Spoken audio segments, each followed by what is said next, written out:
AUA는 아메리칸 유럴로지컬 어소시에이션, 그러니까 미국 비뇨기과 학회예요. 제일 큰 학술대회인 거죠.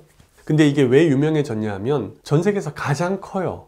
규모가 가장 크고 가장 많은 사람들이 오고 가장 많은 발표자가 있어요. 일종의 그러니까 비뇨기과 의사들이 모이는 그런 한 자리가 된 거예요. 거기에서 수많은 정보들과 수많은 교류들이 생길 수 있는 그런 기회가 돼요. AUA에서 이제 본격적으로 전 세계 이제 섹슈얼 맨 소사이어티가 다 모여서 강의를 하는 날이었는데, 그날에 나왔던 재밌는 내용들을 좀 추려보자면, 자기가 경험한 팽창형 임플란트에 가장 어려웠던, 가장 자기가 실수를 크게 했던 케이스를 발표해달라, 그렇게 얘기한 거예요. 이거 굉장히 좋은 것 같아요. 수술 경험이 적은 의사들이 배울 수 있게 해주는 거예요. 그 사람도 우리 같은 실수를 안 하게. 이거야말로 정말 메디컬 에듀케이션에 진짜 필요한 부분이다. 이거 진짜 잘 준비했다, 코스 잘 준비했다, 그런 생각이 들더라고요.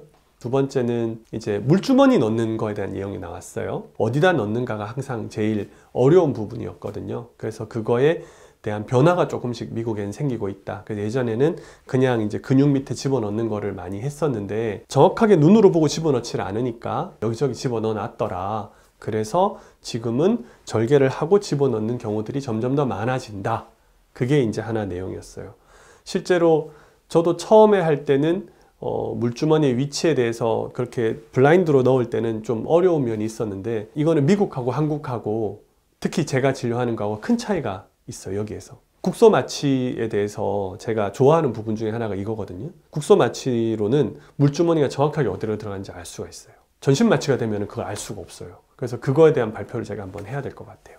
그리고 이제 저는 이제 음경으로 절개하고 수술 주로 하는데, 수술 시간의 한 4분의 1 정도가 나중에 이거 봉합하는 데 걸려요. 근데 이번에 보니까 이거를 기계로 이렇게 잡아가지고 클릭을 하면 바로 찝어주는, 말 그대로 그런 기계가 나왔더라고요. 그래서 저거는 좀 관심이 간다, 그 생각이 들더라고요. 한 땀 한 땀 꼬매는 것도 괜찮은데 이렇게 바로 한 번에 딱 찝을 수 있다 그러면은 음경이 축이 돌아간다거나 이런 일 없이 예쁘게 딱 꼬매줄 수 있으니까, 항상 손으로 꼬매는 거는 이렇게 축이 돌아간다거나 이런 일이 생길 수 있기 때문에 우리가 신경을 써야 되거든요. 그래서 저거는 좀 적용을 해볼 수도 있겠구나. 그리고 AUA에서 섹슈얼 메디슨, 제가 하는 분야에 대한 초록 발표가 있는 날이 있었어요. 초록 발표가 왜 재밌냐 하면, 그 분야에서 물론 좀 고리타분한 연구들도 있지만 항상 스피어헤드 제일 앞에 있는 연구들이 있거든요. 그것들이 초록으로 발표돼서 나와요. 그리고 나서 이제 논문으로 나오기 때문에 초록 발표는 최신의 어떻게 보면 정보를 입수하기에는, 제가 듣기에는 제일 좋은 곳이에요. 되게 제가 인상 깊었던 거는 드디어 미국에서도 국소 마취에 대한 초록들이 몇 개씩 나와요. 60명에 대해서 국소 마취랑 수면 마취를 같이 이제 해서 수술했다고 얘기하더라고요. 그래서 경과가 괜찮았다, 이렇게 발표를 해요. 제가 이제 질문을 했거든요. 그래서 문제가 있는 케이스는 없었냐, 힘든 케이스는 없었냐 그랬더니 단 한 케이스도 힘든 케이스가 없었대요. 개인적으로 저는 그 말을 신뢰하지 않아요. 절대 그럴 수가 없어요. 국소 마취는 통증이 없는 수술 방법이 아니에요. 사실 환자의 통증이 일부분 남아 있어요. 두 번째, 수면 마취는 완벽하지 않아요. 수면 마취가 듣는 사람이 있고 안 듣는 사람이 있어요.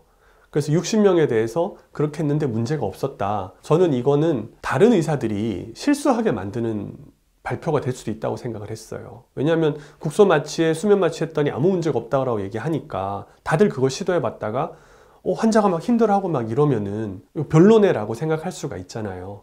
국소 마취의 장점도 있고 단점도 있어요. 그걸 정확하게 얘기해 줘야 돼요.